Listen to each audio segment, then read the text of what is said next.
दोस्तों, गरुड़ पुराण कहता है कि यम किसी को सजा नहीं देता। हम खुद अपने कर्मों से अपनी सजा लिखते हैं।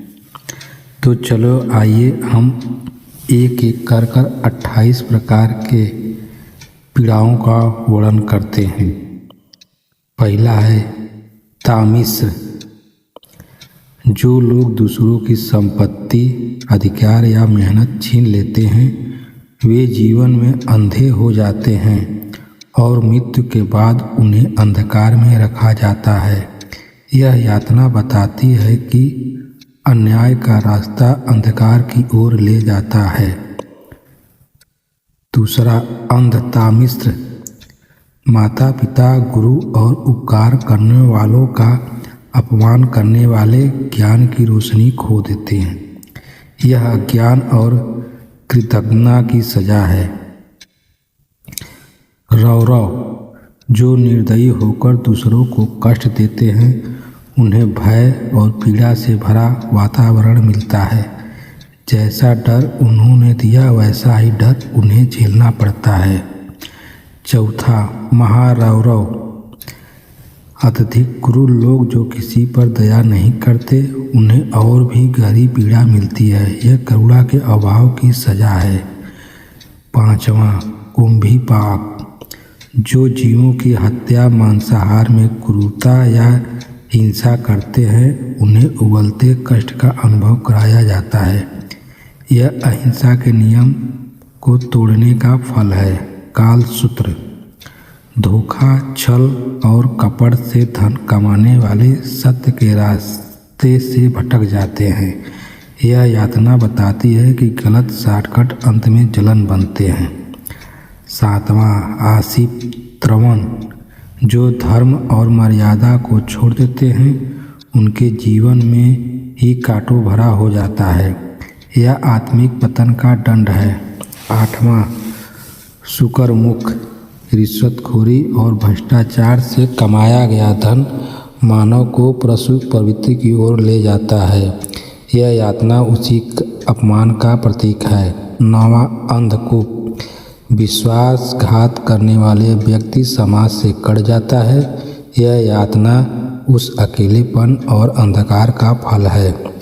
10वां कृमि भोजन।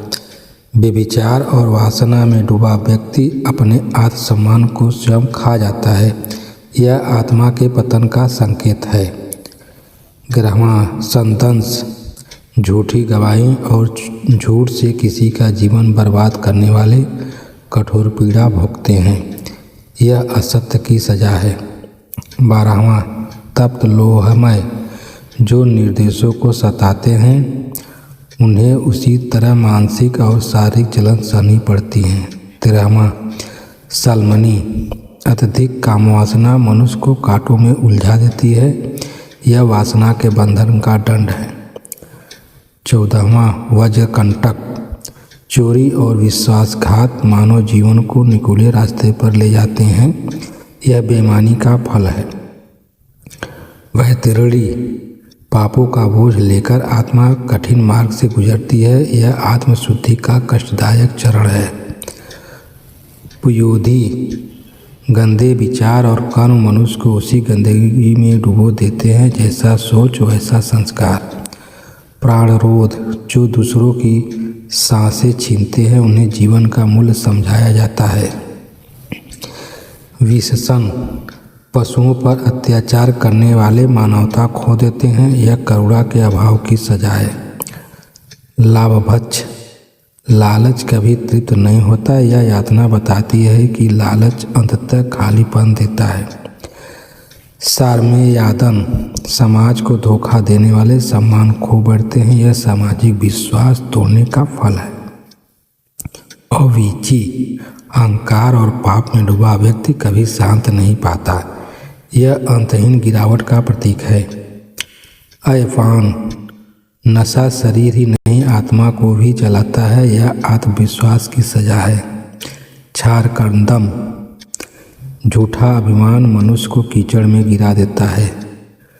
रक्षोगण भोजन। महापापी प्रवृत्तियां मनुष्य को नकारात्मक शक्तियों के अधीन कर देती है। शूलप्रोत, हिंसा और क्रूरता अंततः स्वयं को ही घायल करती है। दंडसूक, ईर्ष्या और द्वेष सांप के विष की तरह पहले स्वयं को जलाते हैं। अवट निरोध, दूसरों को गलत राह दिखाने वाला स्वयं अंधकार में फंस जाता है। पर्यावर्तन, जब तक कर्मों का फल पूरा नहीं होता आत्मा के सीख के चक्र में घूमती रहती है।